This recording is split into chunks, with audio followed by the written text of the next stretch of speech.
ನಾನ್ ಜಗದೀಶ್. ರಾಜ್ಯದಲ್ಲಿ ಕೆಲವು ತಿಂಗಳಿಂದ ಮಳೆ ಇಲ್ಲ ಅಂತ ಜನರು ಕೊರಗ್ತಾ ಇದ್ರು. ಆದ್ರೆ ಈಗ ಮಳೆಯ ಆರ್ಭಟಕ್ಕೆ ಜನ ಬೆಚ್ಚಿ ಬಿದ್ದಿದ್ದಾರೆ. ಈ ಆರ್ಭಟಕ್ಕೆ ನಾಳೆ 6 ಜಿಲ್ಲೆಗಳಿಗೆ ರೆಡ್ ಅಲರ್ಟ್ ಘೋಷಣೆ ಕೂಡ ಮಾಡಲಾಗಿದೆ. ಇನ್ನು 8 ಜಿಲ್ಲೆಗಳಲ್ಲಿ ಸರ್ಕಾರಿ ಶಾಲೆಗಳಿಗೆ ರಜೆಯನ್ನ ಕೂಡ ಘೋಷಣೆ ಮಾಡಲಾಗಿದೆ.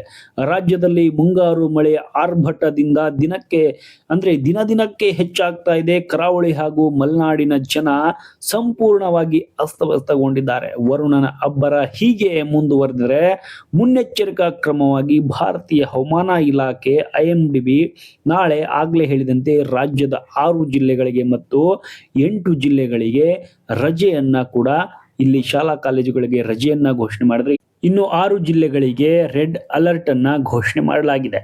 ನೋಡಿ, ಯಾವೆಲ್ಲ ಜಿಲ್ಲೆಗಳಿಗೆ ರೆಡ್ ಅಲರ್ಟ್ ಅನ್ನ ಘೋಷಣೆ ಮಾಡಿದೆ ಅನ್ನೋದನ್ನ ನೋಡುವುದಾದ್ರೆ, ಕರಾವಳಿ ಮತ್ತು ಪಶ್ಚಿಮ ಘಟ್ಟಗಳ ಮಲೆನಾಡು ಭಾಗದಲ್ಲಿ ಮೇಘ ಸ್ಫೋಟದ ಸದೃಶ್ಯ ಮಳೆಯಾಗುವ ಮುನ್ಸೂಚನೆ ಇದ್ದು, ಉಡುಪಿ, ದಕ್ಷಿಣ ಕನ್ನಡ, ಉತ್ತರ ಕನ್ನಡ ಹಾಗೇನೆ ಶಿವಮೊಗ್ಗ, ಚಿಕ್ಕಮಗಳೂರು, ಕೊಡಗು ಜಿಲ್ಲೆಗಳಲ್ಲಿ ಅತ್ಯಂತ ಭಾರಿ ಮಳೆಯಾಗುವ ಸಾಧ್ಯತೆ ಇರುವುದರಿಂದ ರೆಡ್ ಅಲರ್ಟ್ ಅನ್ನ ಘೋಷಣೆ ಮಾಡಲಾಗಿದೆ. ನೋಡಿ, ಸತತ ಮಳೆಯಿಂದಾಗಿ ಕೃಷ್ಣಾ, ಮಲಪ್ರಭಾ ಮತ್ತು ಕಾವೇರಿ ಜಲನಯನ ಪ್ರದೇಶನ ಪ್ರಮುಖ ಜಲಾಶಯಗಳಿಗೆ ನೀರಿನ ಒಳಹರಿವು ಗಣನೀಯವಾಗಿ ಏರಿಕೆಯಾಗಿದೆ. ಇದೇ ವೇಳೆ ಪಶ್ಚಿಮ ಘಟ್ಟದ ರಸ್ತೆ ಹಾಗೂ ಹೆದ್ದಾರಿಗಳ ಪಕ್ಕದಲ್ಲಿ ಭೂಕುಸಿತ ಸಂಭವಿಸುವ ಸಾಧ್ಯತೆ ಇದೆ. ನೀವು ನೋಡ್ತಾ ಇರ್ಬೋದು, ಸೋಷಿಯಲ್ ಮೀಡಿಯಾದಲ್ಲಿ ಒಂದು ಬೆಟ್ಟ ಕುಸಿದಿರುವಂತಹ ಒಂದು ವಿಡಿಯೋ ಕೂಡ ಈಗ ವೈರಲ್ ಆಗ್ತಾ ಇದೆ. ಈ ತರದ ಕೆಲವೊಂದಿಷ್ಟು ಅನಾಹುತಗಳು ಸಂಭವಿಸ್ತಾ ಇದೆ ಈ ಮಳೆಯಿಂದ, ಮಳೆಯ ಆರ್ಭಟದಿಂದ.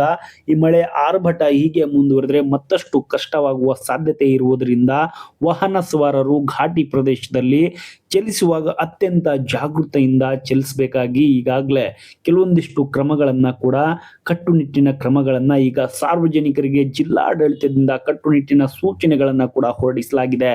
ಪ್ರವಾಸಿಗರು ಹಾಗೂ ಸಾರ್ವಜನಿಕರು ಅಗತ್ಯವಾಗಿ ಅನಗತ್ಯವಾಗಿ ನದಿ ತೀರ ಜಲಾಪಲ ಕೆಲವೊಂದಿಷ್ಟು ಪ್ರದೇಶಗಳಿದಾವಲ್ಲ, ಅಪಾಯಕಾರಿಯಾದಂತ ಹಳ್ಳ ಕೊಳ್ಳಗಳು ಇರ್ತಾವಲ್ಲ, ಆ ಬಳಿ ಹೋಗಬಾರ್ದು. ಸಮುದ್ರದಲ್ಲಿ ಅಲೆಗಳ ಅಬ್ಬರ ಜೋರಾಗಿರುವುದರಿಂದ ಮೀನುಗಾರರು ಯಾವುದೇ ಕಾರಣಕ್ಕೂ ಬೋಟ್ಗಳನ್ನ ಸಮುದ್ರಕ್ಕೆ ಇಳಿಸಬಾರ್ದು.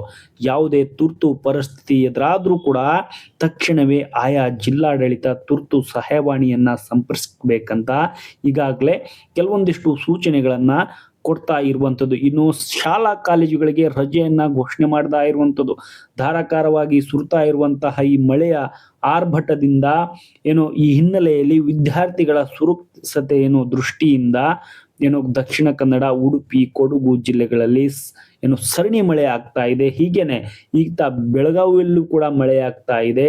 ಹಾಗಾಗಿ ಇಂತಹ ಮಳೆ ಪೀಡಿತ ತಾಲೂಕುಗಳಲ್ಲಿ ಈಗಾಗಲೇ ಶಾಲಾ ಕಾಲೇಜುಗಳಿಗೆ ಹಾಗೂ ಅಂಗನವಾಡಿ ಕೇಂದ್ರಗಳಿಗೆ ಕೂಡ ರಜೆಯನ್ನ ಪ್ರಕಟಿಸಲಾಗಿದೆ. ನದಿಗಳು, ಹಳ್ಳ ಕೊಳ್ಳಗಳು ಆಗಲೇ ಹೇಳಿದಂತೆ ಅಪಾಯದ ಮಟ್ಟ ಮೀರಿ ಹರಿತಾ ಇರುವುದರಿಂದ ತಗ್ಗು ಪ್ರದೇಶದ ಜನರಿಗೆ ಸುರಕ್ಷಿತವಾಗಿ ಅವರವರ ತಾಣಕ್ಕೆ ಸೇರಲು ಮುನ್ಸೂಚನೆಯನ್ನ ಕೂಡ ನೀಡಲಾಗ್ತಾ ಇರುವಂಥದ್ದು. ಹಾಗಾಗಿ ತಾವುಗಳು ಕೂಡ ಇಂತಹ ರೆಡ್ ಅಲರ್ಟ್ ಏರಿಯಾಗಳಲ್ಲಿ ಹೋಗಬೇಕಾದ್ರೆ ಸುರಕ್ಷಿತ ದೃಷ್ಟಿ ಇಟ್ಕೊಂಡು ಮತ್ತೆ ಸೂಚನೆಗಳನ್ನ ಪಾಲಿಸಿ ತಮ್ಮ ಸುರಕ್ಷಿತವಾಗಿ ಹೋಗಿ ಬನ್ನಿ ಎನ್ನುವಂತಹ ಕೆಲವೊಂದಿಷ್ಟು ಸೂಚನೆಗಳನ್ನ ಪಾಲಿಸಿ ಎನ್ನುವಂಥದ್ದು ನಮ್ಮೆಲ್ಲರ ಕಳಕಳಿ. ಹಾಗಾಗಿ